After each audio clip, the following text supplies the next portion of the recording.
दोस्तों आप में से 90% लोग जो ये वीडियो देख रहे हैं वो कोई ना कोई सोशल मीडिया ऐप ज़रूर इस्तेमाल करते होंगे एंड पेमेंट्स ऐप दोनों ही।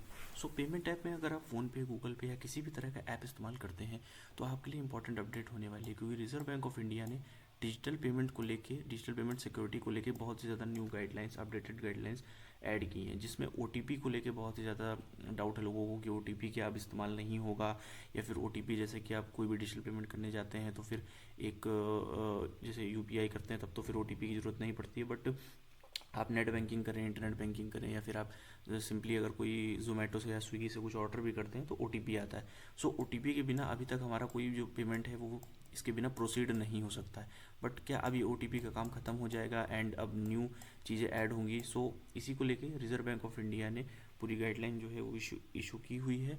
एंड इसका इम्प्लीमेंटेशन कब से है और क्या क्या चेंजेस आ जाएंगे ऐप्स में, यूपीआई ऐप्स में, और क्या कंज्यूमर की तरफ से क्या चीज़ें चेंज होंगी, इस पूरे को डिटेल में इस वीडियो में समझेंगे। So let's the video begin. And सबसे पहले तो ये समझ लेते हैं कि जो जो ये न्यू पेमेंट है ये इस इम्प्लीमेंटेशन कब से इसका होगा। सो इम्प्लीमेंटेशन तो इसका 2026 से बताया जा रहा है कि इम्प्लीमेंटेशन इसका अप्रैल 2026 से कर दिया जाएगा। बट अब इसको, इस चीज़ को समझते हैं कि इसमें क्या क्या चीज़ें नई ऐड की गई हैं और क्या क्या चीज़ें जो हैं अभी तक जो अपडेटेड वर्जन में नहीं थी, और उसमें क्या क्या आरबीआई ने सिक्योरिटी के पॉइंट ऑफ व्यू से क्या क्या चीज़ें चेंज किया है। सो अभी तक क्या होता था कि आप सिंपली कुछ भी अगर कोई चीज़ ऑर्डर कर रहे हैं या फिर कोई चीज़ आपको बड़ा पेमेंट करना है नेट बैंकिंग से, या फिर सेबी में अगर स्टॉक मार्केट में भी आपको आसमा वगैरह में जो है आपको शेयर्स लेने, तो मोबाइल में ओटीपी आता है। ओटीपी से आप एक ही फैक्टर ऑथेंटिकेशन होता है ओटीपी, इसके आगे आप प्रोसीड कर सकते हैं। But reserve bank of India का ये कहना है, and basically for the customer security and robustness को बढ़ाने के लिए, सिंपलर टर्म्स में उनका ये कहना है कि आपको एक ऐसी टेक्नोलॉजी अडॉप्ट करनी होगी जो ओटीपी से आगे बढ़ के हो। मतलब कि जैसे कि ओटीपी एक फैक्टर ऑफ ऑथेंटिकेशन हो गया, तो अब आपको डबल फैक्टर ऑफ ऑथेंटिकेशन इस्तेमाल करना होगा। डबल फैक्टर ऑफ ऑथेंटिकेशन का मतलब ये हुआ कि एक ओटीपी तो आपको लेना ही लेना है, उसके साथ में एक और फैक्टर ऑफ ऑथेंटिकेशन जो है कस्टमर की जेन्युइननेस को, और कस्टमर वही है कि नहीं है, उस फैक्टर को ऑथेंटिकेट करने के लिए एक आपको और पेमेंट मेथड जो है इसमें ऐड करना होगा। तो वो क्या पेमेंट मेथड, वो ऑथेंटिकेशन क्या होगा, इसको भी रिजर्व बैंक ऑफ इंडिया ने आगे क्लैरिफाई किया है कि वो कौन कौन से मेथड्स हो सकते हैं। बट बेसिकली अभी समझते हैं कि इस चीज़ को इम्प्लीमेंट करने का के पीछे का कारण क्या था। जो सिक्योरिटी पर्पस था, इसमें जो मैंडेटरी किया गया दो फैक्टर ऑथेंटिकेशन को, पहले मैं दो फैक्टर ऑथेंटिकेशन समझा देता हूँ क्या होता है, फिर इस स्लाइड पे आते हैं। सो जो टू फैक्टर ऑथेंटिकेशन की बात रिजर्व बैंक ने यहाँ पर की है, उसमें ये है कि एक तो आपका ओटीपी वाला फैक्टर तो हो ही गया, फर्स्ट फैक्टर। तो पहले ये जो एग्जेम्प्टेड रहेंगे, मतलब कि कौन कौन सी चीज़ें इसमें एग्जेम्प्टेड रहेंगी, जो छोटे पेमेंट्स हैं, यानी 2000 तक जो पेमेंट होते हैं जिसमें यूपीआई लाइट भी चलता है, वो इन चीज़ों से एग्जेम्प्ट रहेंगे टू फैक्टर ऑथेंटिकेशन में। उसमें आप नॉर्मली यूपीआई में ओटीपी से ही काम चला सकते हो। जो स्मॉल पेमेंट्स है, जो बड़े पेमेंट है उसके लिए ही एप्लीकेबल है टू फैक्टर ऑथेंटिकेशन। सो टू फैक्टर ऑथेंटिकेशन में क्या क्या चीज़ें ऐड होंगी, मतलब एक तो ओटीपी हो गया और दूसरा क्या क्या चीज़ें इसमें ऐड होंगी। पहले तो ओटीपी का जो इसमें एक्सपेंड किया है, ओटीपी का जो बेस है उसको स्ट्रॉन्ग किया है, मतलब कि एसएमएस बेस्ड ओटीपी अभी तो आता था, उसके अलावा और सिक्योर मेथड अडॉप्ट करने के लिए कहा है। तो अब सिक्योर मेथड में होगा क्या? तो रिजर्व बैंक ऑफ इंडिया ने बेसिकली तीन चीज़ें प्रोवाइड की हैं। पहला, मतलब इसको आप तीन थीम समझ सकते हो। पहला है समथिंग द यूज़र नो, दूसरा है something the user have, and तीसरा है समथिंग द यूज़र इज़। मतलब समझते हैं इसको डिटेल में। समथिंग द यूज़र नो का मतलब ये है कि यूज़र जैसे कि आप हो गए, आप अपना यूपीआई चलाते हैं तो आप अपना पासवर्ड जानते हैं, आप अपना पिन्स जानते हैं, ये यूज़र जानता है, ठीक है, ये डिटेल जो है यूज़र के पास है।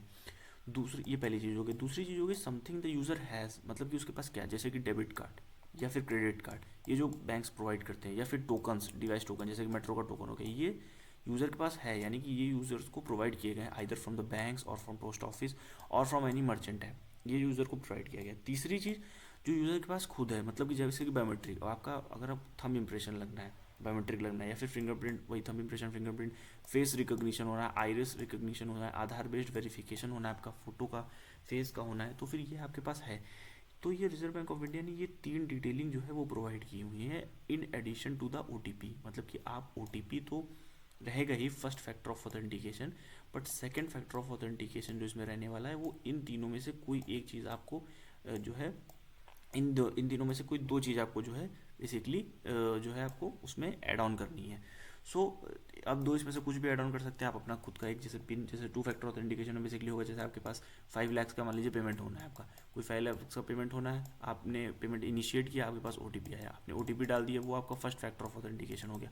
अब सेकंड फैक्टर ऑफ ऑथेंटिकेशन में आपसे वो दो डिटेल मांग सकता है, या तो कोई एक पिन 4 डिजिट का जो आपको डालना पड़ेगा। जस्ट इस केस में हो गया पिन, या फिर आपको उस पिन के अलावा, या फिर हो सकता है आपके पास एक स्कैनिंग करने के लिए आपके इनबिल्ड फ़ोन में ही एक स्कैनर टाइप का ओपन हो जाए, उसमें आपको अपना फिंगरप्रिंट रखना होगा। ऑब्वियस है उस फिंगरप्रिंट का रजिस्ट्रेशन पहले हो चुका होगा, तभी वो आपको रिकॉग्नाइज करेगा। सो आप या तो उसमें फिंगरप्रिंट रखिए, या फिर आप उसमें अपना फेस स्कैन कीजिए, जस्ट लाइक जब मोबाइल अनलॉक करते हैं। सो ये सिक्योरिटी फीचर के लिए ये फैक्टर ऑफ ऑथेंटिकेशन उसमें ऐड किया गया है, इन एडिशन टू द ओ मतलब ओ के साथ साथ में।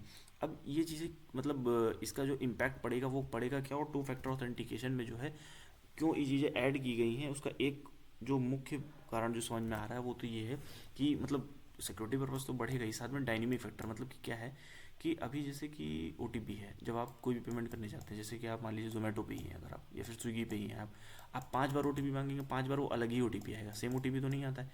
सो इस फीचर को डायनेमिक बोलते हैं। डायनेमिक मतलब जो चेंज होता रहे हर बार, ओ कभी सेम नहीं आ सकता। तो जस्ट लाइक डायनेमिक फीचर ओ का है, इसी तरह से पिन का भी डायनेमिक फीचर होना चाहिए, जो सेकंड फैक्टर ऑफ ऑथेंटिकेशन में ऐड होगा। मतलब कि आपको हर ऐप में या तो आप अलग से पिन बनाएं, या फिर जो आपका यूज़र इंटरफेस ओपन होगा जिसमें आपको जो है अपना फेस स्कैन करना होगा, वो तो सेम ही रहे, फेस और थंब का तो सेम रहेगा, बट ये जो पिन वाला पेमेंट है ये आपको वो भी डायनेमिक फीचर में ऐड होगा। जस्ट लाइक ओ आपके पास अलग अलग आता है, जस्ट लाइक आपको पिन भी अलग ऐप के लिए अलग ही बनाना पड़ जाएगा। तीसरी चीज़ जो इसमें मतलब जिस वजह से ये और ज़्यादा इम्प्लीमेंटेशन, इसका पहले तो इम्प्लीमेंटेशन 1 फरवरी उससे होगा, 2026 से होगा, 1 अप्रैल से। बट जो 4 मेजर थीम्स हैं जिन पे ये new payment digital payment rule effective किया गया, उसमें पहला तो सिक्योरिटी पर्पस है।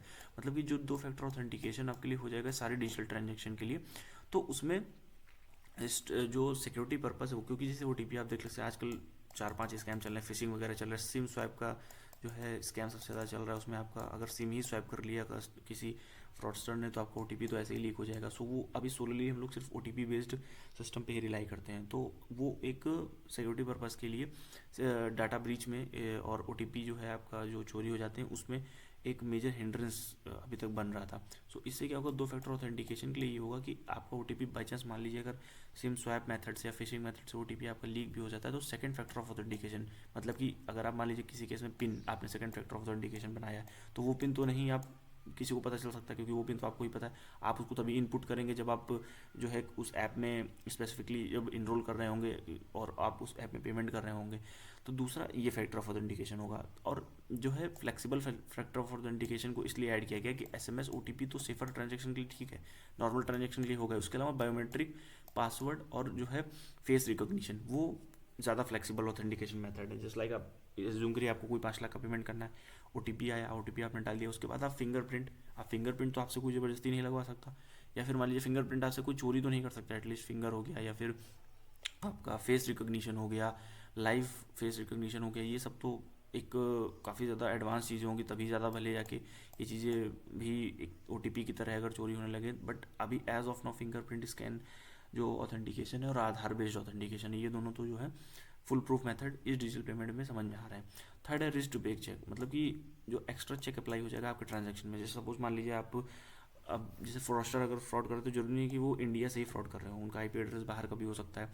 सो जैसे मान लीजिए आपने कोई 5 लाख का पेमेंट इनिशिएट किया कहीं से, और वो दिख रहा है आपकी लोकेशन, अभी तक आप इंडिया से जो है सारी चीज़ें ट्रांजेक्शन कर रहे थे, और अचानक से वो कहीं बाहर किसी कंट्री से जो है उसको आईपी एड्रेस ट्रेस हो रहा है, तो वो second factor of authentication validate नहीं करेगा। दूसरा ये होगा कि आप मेरे जब तक छोटे छोटे ट्रांजेक्शन 1,000-2,000 यही ट्रांजेक्शन आपका 1 साल तक चल रहा था, अचानक से 5 लाख का पेमेंट इनिशिएट हो जाए, तो ये सब रिस्ट बेस्ड चेक उसमें लग जाते हैं। दूसरा है क्रॉस बॉर्डर सिक्योरिटी। अब इसको जो है अभी तो अप्रैल 2026 से नॉर्मल पेमेंट्स के लिए अप्लाई किया जाएगा, उसका क्रॉस बॉर्डर पेमेंट जो होते हैं, जस्ट लाइक जो बाहर में रेमिटेंस, इंडिया के बाहर रेमिटेंसेस भेजे जाते हैं, इंडिया से वापस रेमिटेंसेस आते हैं अदर देशों से। सो वहाँ पे क्रॉस बॉर्डर सिक्योरिटी में भी ये पेमेंट मेथड काफ़ी ज़्यादा इस्तेमाल होगा, एंड इससे क्रॉस बॉर्डर पेमेंट सिक्योरिटी भी इन्हेंस होगी। सो जो ये जो आरबीआई ने बेसिकली रूल्स बनाए हैं, ये सारा मैंने आपको डिटेल में समझ दिया। और कस्टमर की चॉइस ये भी है, कस्टमर भी आगे चल के इस चीज़ को अडेप्ट करने में मदद उसको होगी। एंड एडिशनल चेक होगा, इशूअर की लाइबिलिटी रहेगी, रिस्क ब्रेक चेक है, रिस्क मैनेजमेंट और लाइबिलिटी भी आरबीआई ने इसमें पूरी तरह से सेटअप की हुई है। एंड पेमेंट मेथड्स, अब इम्प्लीमेंटेशन की बात करें, जैसा कि मैंने आपको पहले भी बताया कि इम्प्लीमेंटेशन जो इसका है वो 1 अप्रैल 2026 से होगा, और इसमें बैंक्स को, नॉन बैंक्स एंटिटीज़ को, सभी को पार्टिसिपेट करना होगा, फुल कंप्लायंस इसमें, क्योंकि ये जो फैक्टर ऑफ ऑथेंटिकेशन है, OTP तो मान लीजिए बैंक्स के थ्रू आता है। सेकंड फैक्टर ऑफ ऑथेंटिकेशन जो है वो भी डिटेल गाइडलाइन इसकी RBI ने नहीं इशू की है, but second factor of authentication जो होगा वो भी थ्रू बैंक्स ही इसको रूट किया जाएगा। सो यही था इस वीडियो में, एंड अगर वीडियो आपको पसंद आया हो तो कृपया इसको लाइक कर सकते हैं एंड सब्सक्राइब कर सकते हैं चैनल को। जय हिंद।